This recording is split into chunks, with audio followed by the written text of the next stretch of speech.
I fired my real estate agent, and for a good reason. I'm going to thrive in the economy. Would you like to learn too? I told you in one of the previous videos that you always have to remember your real estate agent doesn't get paid unless a deal is done.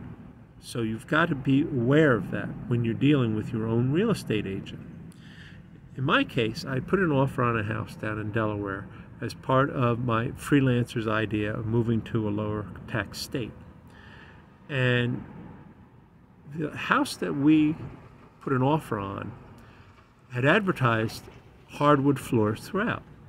We sent a home inspector in just to check out the house, and he came back and he said, that's not hardwood floor, that's engineered hardwood floor. It's a wood veneer on top of plywood, and it's just not as valuable as a hardwood floor.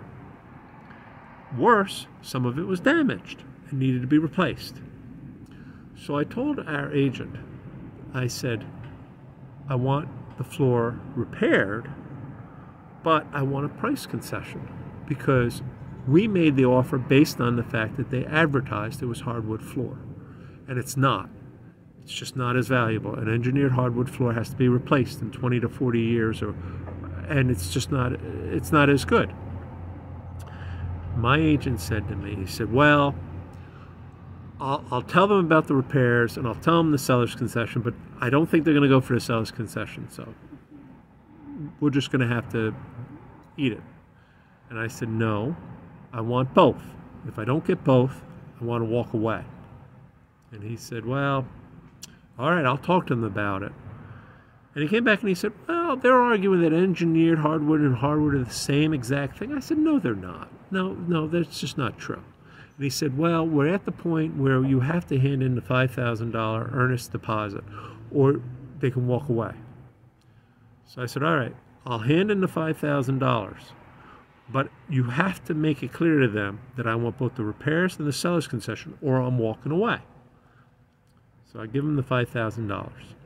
He comes back to me and says they're willing to do the repairs, but they're not making any concession on the price, and you are now contractually obligated to go through the sale because they agreed to the repairs. And you could take them to court over the $5,000, but you're probably going to lose, so you might as well just eat it and pay full price. I was stunned. I said, you're not acting in my best interests. And he wasn't. He wasn't. So you know what I did? I called his manager.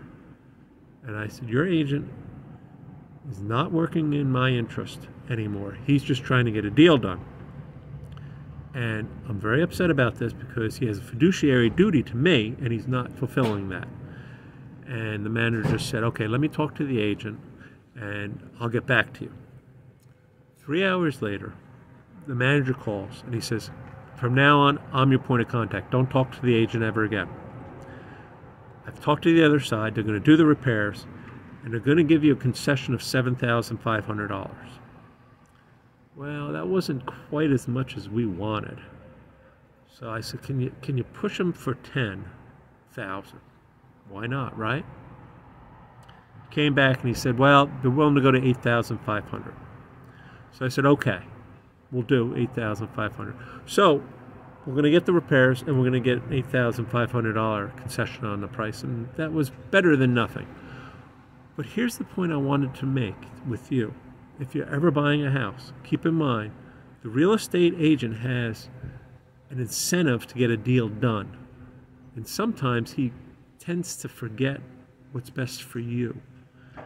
And you should speak up when those times comes, because it's going to cost you a lot of money. You know, $8,500 on a house doesn't sound like a lot of money, but it is. It's a lot of money. So you need to be able to speak up. In our case, this will be our 4th house purchase, and I'm a real estate agent here in New Jersey. So, you know, I know the ins and outs, and I knew what was going on. If I were 25 and this was my first house, I might have just gone along with the agent. Oh, I guess so. I guess I just have to pay full price. But because I understood what was going on, I was able to call the manager and say, this man is not doing his fiduciary duty. I don't want him anymore. And it worked out for us so far. I mean, we still got to close on the house, and nothing's ever done until, you know, it's signed on the dotted line.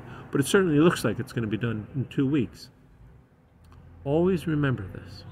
Your real estate agent has an incentive to get a deal done. And sometimes he might not be looking out for your best interest. If you think that this was good advice, if you think this could help somebody, please hit the like and share button so that everybody understands. The real estate agent has to work for you, and you have to be aware of when he's not. Thank you. Subscribe, please. YouTube's always looking for that. Until next week, take care.